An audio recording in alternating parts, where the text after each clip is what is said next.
What's up, ladies and gents, Noli here, and as promised, welcome back to another Payday 2 video. I am back from my break, and that means straight back into this sort of content. Now, I say this sort of content, this isn't actually the sort of thing I would normally be putting up on my channel, but I do think it's a very important addition to Payday 2 that I did not cover. And there's a lot of key information here if you are interested in getting involved with the new Steam workshop that I'm going to be going through. So, not the normal starting point for any of my videos, if I'm honest. It's actually in my Steam library. You can see all those games I have but have never installed. And you can also see the Steam workshop, some of the main weapons you're seeing up here that have been heavily voted on. And later on in this video, I'm going to take you through some of my favourites and how I think they are managing to sort of advertise their weapons to the community in a better fashion. So if you guys want to create your own skins, you can do too. So let's take a look, first of all, at the update announcement. This was on the 14th of July, so it was about 3 weeks old. I'm sure many of you will have seen this, but I'm going to be going into as much detail as I possibly can about each and every aspect of this update. It's not the workshop we'd wish for, it's not all the mods in the world, but it is, again, a step in the right direction and a logical step that Overkill has taken. So, Heisters, it's now time to start drawing, utilize your Photoshop skills, and start making skins. We at Overkill have created 13 safes and 195 skins. Now it's time for you to show everyone what you've got. Don't feel like creating weapon skins, you can still vote on skins you like and increase the chance of getting the skins you like into the game. So from here we can go to 3 different places, all will actually be linked in the description below.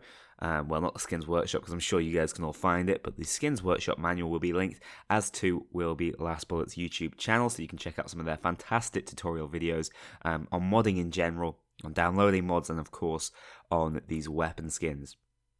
What this is all about is being part of the first community safe. However, there will be far more reasons to submit your skin ideas in the future, and I hope integration becomes greater as time goes on. The community safe, at the end of September, we're planning to release the first community safe. It will contain 16 skins made by you. Below is a list of weapons that we're planning to add to the first community safe. However, more are customizable already based off the number of skins that have the meshes added to the workshop.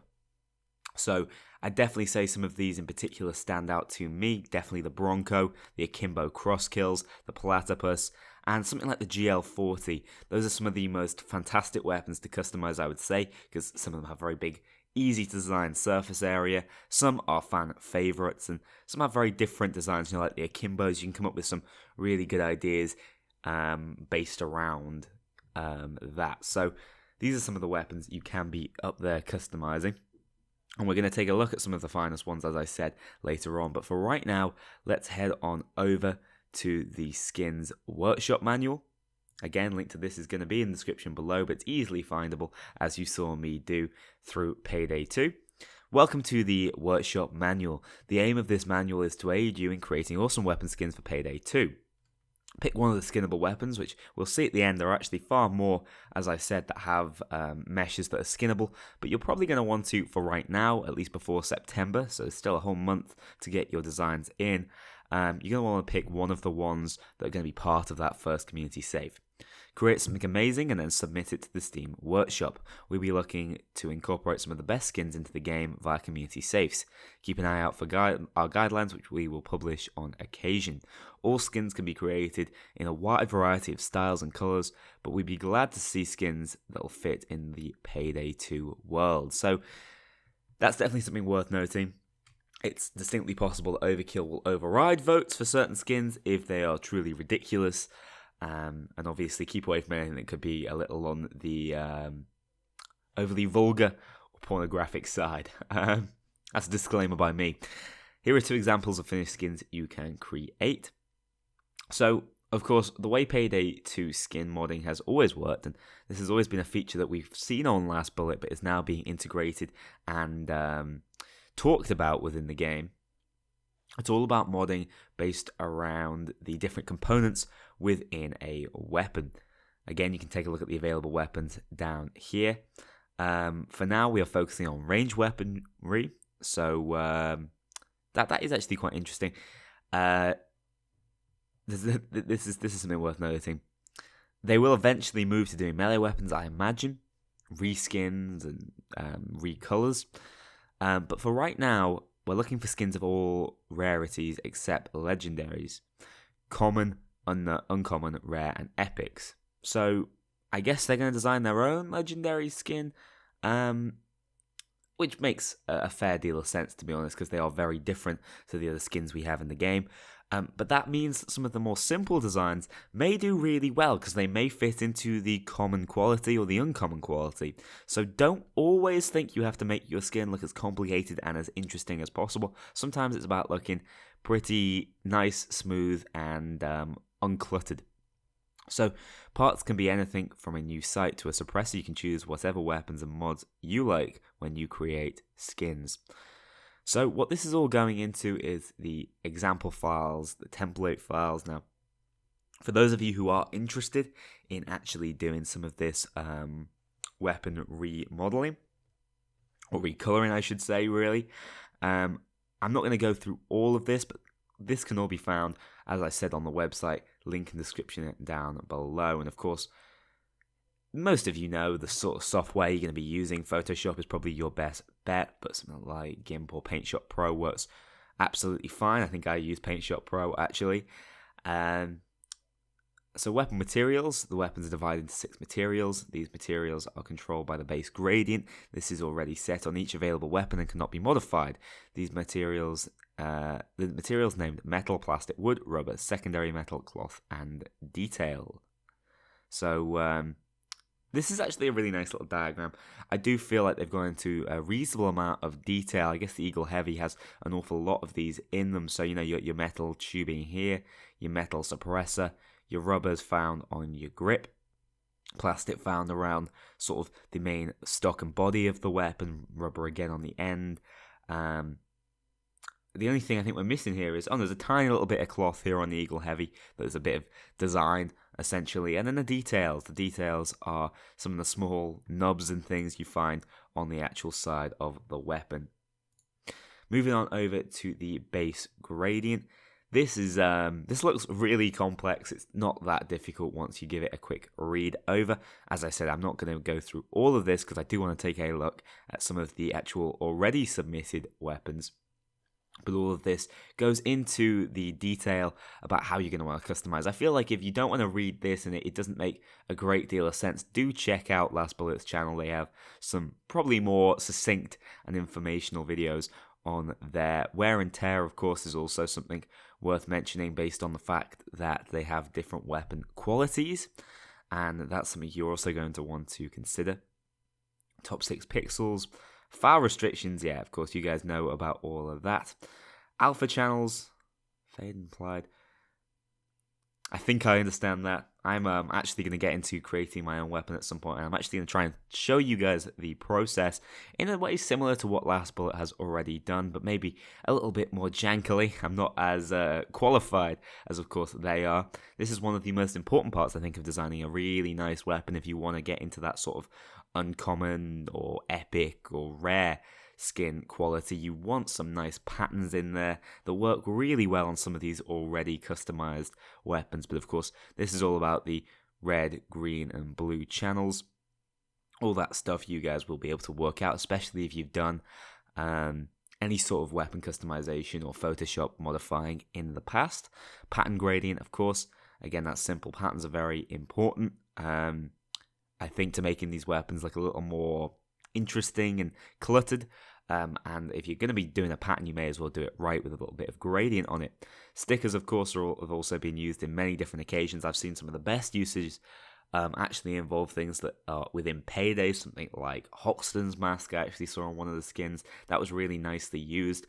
But those also have different file restrictions. Be careful so they don't diffuse all over the place, or bleed, I should say, into other parts of the weapon. And finally, this is a quick tutorial on how to export your files, and your result should be a weapon. And if it's anything like this, you're definitely going to get your weapon featured, because I think everyone would jump on the back of it.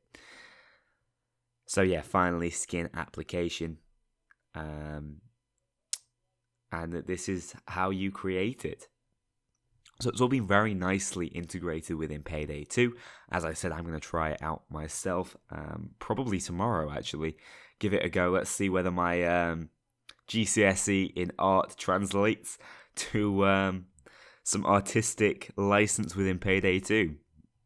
Finally, again, stepping on over to the available weapons. All of these are available, but only 16 of them, I think they said, are actually going to be within that first save. So focus on customizing those 16 if you want to get voted into the September community save. I personally am going to head back over to the workshop right now. I know I've not gone into great detail about each and every aspect of it, but I think you guys should have half an idea now what it is you should be looking at when it comes to customizing your weapons and submitting them. Again, LastBullet's tutorial is far greater than mine, but if you do want to see someone struggling with it, there will be a video out on my channel any day now. So, heading on over, back to the library, let's take a look at the workshop. There's some real favorites I've got here. If you want to go straight into voting, go to your voting queue.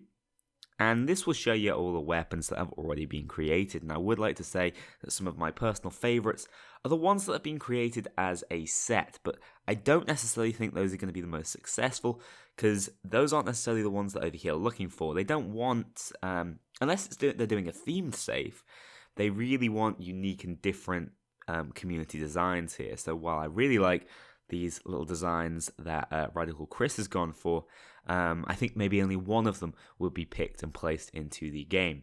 However, of the weapon designs, I'd say this is probably the M308 rifle design. The Saber is probably the most well supported over here. I've seen it an awful lot on the front page, and for good reason. I think this is an excellent example of how to do a weapon skin project. It shows many different screenshots. They don't look tacky and within the game. Now, I don't mind seeing some of the game screenshots, but I think your initial thumbnail, the one you see up here in the top right, should definitely be a little more eye-catching. It doesn't matter how cool your skin looks.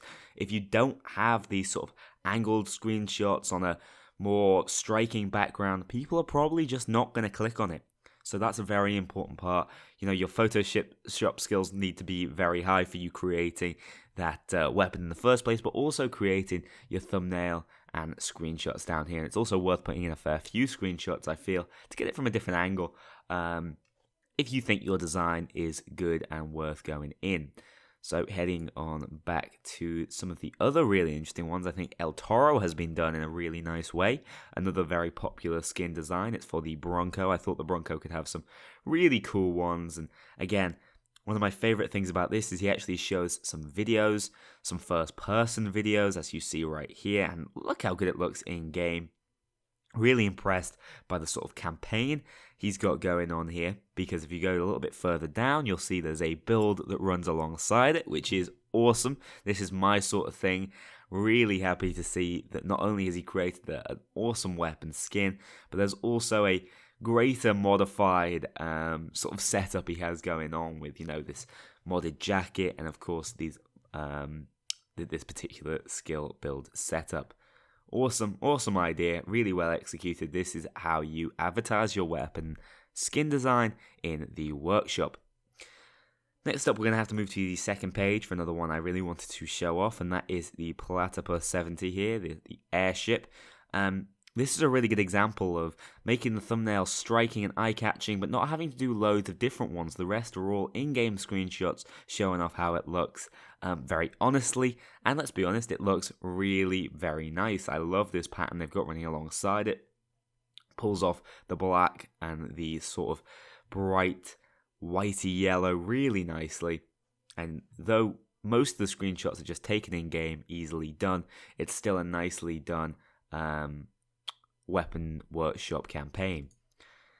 For the next one though, I'm going to show you a really cool set, though I don't think sets are necessarily going to be the ones that are going to be getting into the September save. I'm a massive fan of all the content created by Sushi.exe. This guy's made a ton of weapon skins, some very simple ones that I definitely think could fit that common or uncommon variety. You know, look at this awesome chroma. And some far more complex ones that are actually themed and stylized. My personal favorite idea he's got going on here is this concept of mask weapon skins. So here you have something like the Mega Plague Doctor, one of the new Mega Masks added, and he has a skin idea for the GL40 that runs alongside it, and it looks pretty awesome if you ask me. But if we go a little further down on his campaign, you'll see he also has one for the Death Wish. He's got one for Mega Mark, and as a set, I really do like him, and I think that these are the sort of skins I personally will be voting for. Now, if you do want to vote for a skin, as I will for this Mega Plague Doctor skin, all you have to do is click yes over here, and of course then, if it's a misclick, you can back right out of it. But that's me offering my support to this particular weapon at this point in time, and I'm going to go back and do that for all the weapons I've showed off, as well as a few others. So, ladies and gents, thanks a lot for watching this video.